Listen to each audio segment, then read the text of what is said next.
नमस्कार शेतकरी मित्रांनो, डीबी फार्मर फ्रेंड या युट्यूब चॅनलवर मी ज्ञानेश्वर काळे आपलं सगळ्यांचं सहर्ष स्वागत करत आहे. अमेरिकन ट्रेड डील असेल आणि आणखी कुठले मुद्दे असेल, शेतकऱ्यांचे भरपूरसे मुद्दे आता सोशल मीडियावर भरपूरसे लोक घेतच आहे. पण त्यातल्या त्यात जर कधी बघायला गेलं तर फर्टिलायझर म्हणजे जे खतं आपले रासायनिक खताच्या किमती केवढ्या वाढलेल्या आहे, मागच्या 5 वर्षात कसे खतं वाढले याबद्दल आज आपण थोडक्यात विषयी मांडणार आहोत. भरपूरशा ठिकाणी जे खताचे जे भाव वाढले त्या पटीत शेतकऱ्यांच्या मालांचे भाव अजिबात वाढलेले नाही. कारण की आपण जर कधी मागच्या 5 वर्षाचा इतिहास आज आता इथे घेणारच आहोत. आपण आता माझ्यासोबत बघितलं तर 20-20-013 हे महादनचं खत आहे आणि आपण त्याचे काही डॉक्युमेंट्स इथं काढलेले. तर जर कधी बघितलं तर 2021 मध्ये जर कधी रेट बघायला गेले तर 1975 होते. 1975 ते 1200, 2022 ला 1150 ते 1400, 2023 ला 1250 ते 1400, 2024 ला 1300 ते 1450 च्या दरम्यान, 2025 ला 2025 चे जे रेट होते 1450 ते 1550 आणि या वर्षी जर कधी शेतकऱ्यांना रेट बघायला गेले तर 1475 ते 1650 पर्यंत 20-20-013 ची एमआरपी आलेली.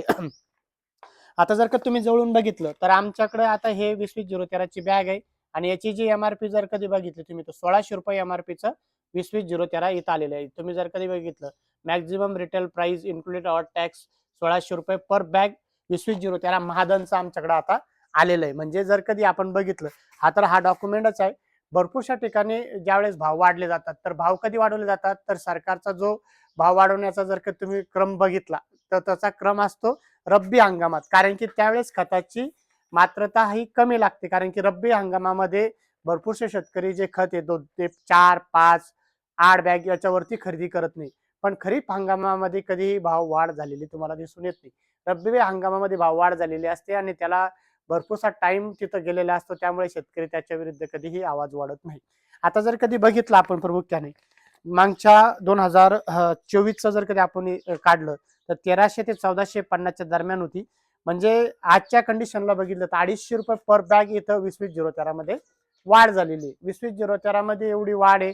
त्यानंतर भरपूरशा खात्यामध्ये सगळ्याच खात्यामध्ये एनपीके मध्ये या वाढी झालेल्या आहे. याच्यामध्ये प्रमुख कारण जर कधी बघायला गेले तर आंतरराष्ट्रीय मार्केटमधली जे भाव वाढ झालेले ते सरकार सांगतात आणि आंतरराष्ट्रीय बाजारातून आयात शुल्क जे वाढलेलं असतात त्याबद्दल हे भाष्य सरकार करतात. आताच जर कधी बघितले तर ट्रेड डील जे झालेले शेतीमालाविषयी जे अमेरिकेसोबत आपला करार झालेला आहे त्याच्यातून भरपूरशे तज्ज्ञ मंडळी सांगताच येते की असं नाही आपल्याकडे एवढंच येणार आहे, सोया ऑइलच येणार आहे म्हणजे सोयाबीनचं तेल येणार आहे. सोयाबीन आपण कच्चे आयात करणार नाही. कपासच्या गठाने आपल्याकडे येणार आहे.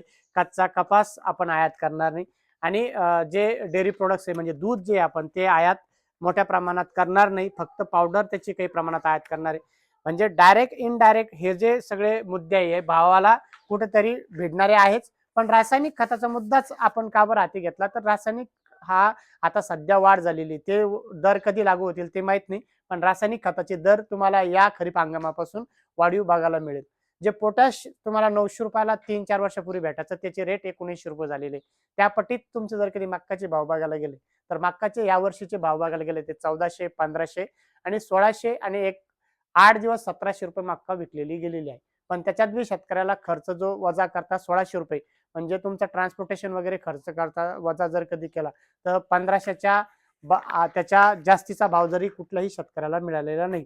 आणि त्याची जर कधी तुम्ही बघायला गेलो तर त्याची हमी भाव जो होता त्या वर्षी या वर्षीचा 2490 रुपयाचा हमी भाव होता. एकाही शेतकऱ्याला हमी भावाप्रमाणे मक्काला भेटलेला नाहीये. कारण की त्याचं काय झालेलं आहे की नुकसान भरपाई गव्हर्नमेंटने दिलेली आहे. म्हणजे गव्हर्नमेंट शेतकऱ्यासोबत कशा आणि कसे डावपेच खेळतं याबद्दलही शेतकऱ्यांना थोडं जागरूक होणं गरजेचं आहे. मदत जी आपल्याला येते 70 रुपये 80 रुपये प्रति गुंठा येते आणि ती मदत जर कधी तुम्ही घेतलेली असेल तर तुम्ही ते सांगतात की तुम्ही नुकसानीची पातळी मक्काची एवढी एवढी टाकली होती. त्यामुळे आम्ही तुम्हाला ही नुकसान भरपाई दिली 80 रुपये गुंठ्याची आणि तुम्हाला 10 ते 12 क्विंटल उतारा ग्राह्य धरून मक्काचा तिथं ते धरल्या जातात. पीक पेऱ्यावरती ते बघितलं जातं. पण आजच्या कंडिशनचा शेतकरी जो मॉडर्न शेतकरी आहे तर तुम्ही जर कधी 2 पैशाच्या शेतकऱ्याची जर कधी मदत घेतली तर त्यानंतरचा तुमचा जो तोटा असतो तो खूप मोठ्या प्रमाणात असतो. कारण की तुम्हाला हमी भावामध्ये ते खरेदी करताना ते नुकसान दाखवल्यानंतर तुमचं जे उत्पन्न ते घटवलं जातं.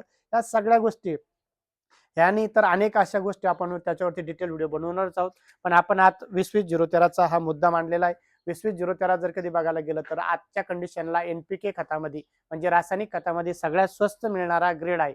त्याच्या वरतीच तुम्हाला सगळे भाव बघायला मिळते. 10-26 असेल, फक्त 1846 एकमेव असं खत आहे, त्याला सबसिडी गव्हर्नमेंटनं जास्ती दिलेली आहे आणि ते ₹1350 पर्यंत शेतकऱ्यांना अवेलेबल होते. पण त्याचाही तुटवडा खूप मोठ्या प्रमाणात असतो.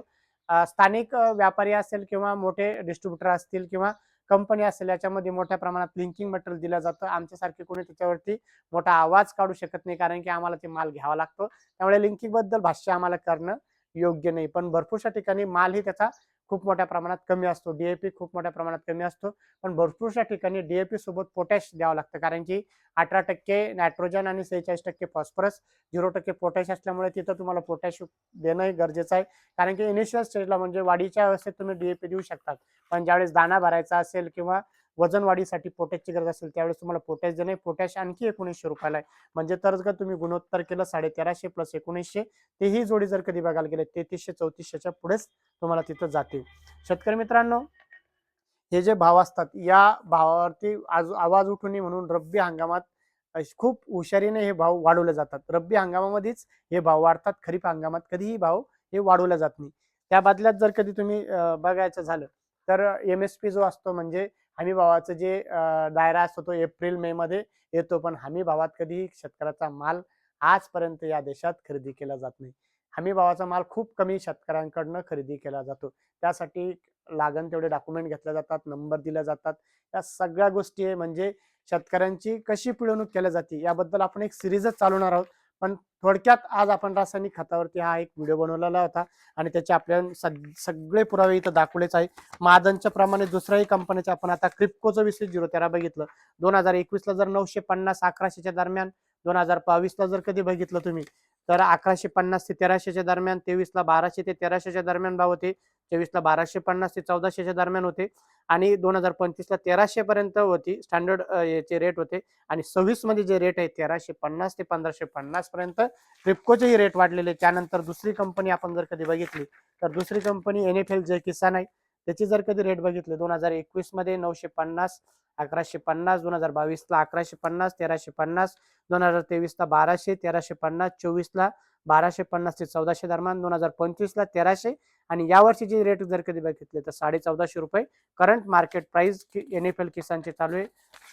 आपण महाजन सांगितलं, चंबल सांगितलं आणि आता कोरोमंडलचं आपण एक घेणार आहे. कोरोमंडलचेही रेट आपण तुम्हाला सांगणारच आहोत. कोरोमंडलचे जे रेट बघितले तुम्ही, तर कोरोमंडलचे रेट बघितले 2021ला 950, 1150, 2022ला जर कधी बघायला गेले तर 1150, 1300, 2023ला 1200, 1350, 2024ला 1250 ते 1400 आणि 2025ला 1350 आणि 2026ला 1500 पर्यंत त्याची रेट आलेले. आपण असे अनेक ग्रेड घेऊन एक व्हिडिओ बनवणार आहोत. त्याच्यावरती गव्हर्नमेंट किती सबसिडी देत आहे. आता जर कधी बघितलं तर आता महाजनची बॅग आपल्याकडे, आता गव्हर्नमेंटचं म्हणणं की याला ऍक्च्युअल कॉस्ट जे ते ₹2528 लागतात आणि गव्हर्नमेंट सबसिडी जे द्या बॅगला ₹928 देत आहे आणि ही बॅग आपण शेतकऱ्यांना ₹1600 पर्यंत अवेलेबल करतोय. म्हणजे याचे जर कधी सबसिडी बघायला गेलं तर ₹928 पर बॅग गव्हर्नमेंट देते आणि ही जर कधी सबसिडी काढून घेतली तर ही बॅग जी आहे ते ₹2528ला ₹28.45 गव्हर्नमेंट हे शेतकऱ्यांना भेटेल असं सांगतंय. आणि सबसिडीचा काढण्याचाही त्यांचा थोडंफार हालचाली चालू आहे. यावर्षी जर का तुम्ही ॲग्रोवनला एक बातमी पाहिली असेल तर हरियाणा आणि कर्नाटकमध्ये काही डायरेक्टली डीबीटी मार्फत सबसिडी लेस न देता डायरेक्ट सबसिडीवरती त्यांचा एक प्रयोग चालू आहे आणि सबसिडी शेतकऱ्याच्या खात्यावर देण्याचाही हालचाली इथून पुढे गव्हर्नमेंट करते. त्याबद्दलही आपण व्हिडिओ बनवणार आहोत.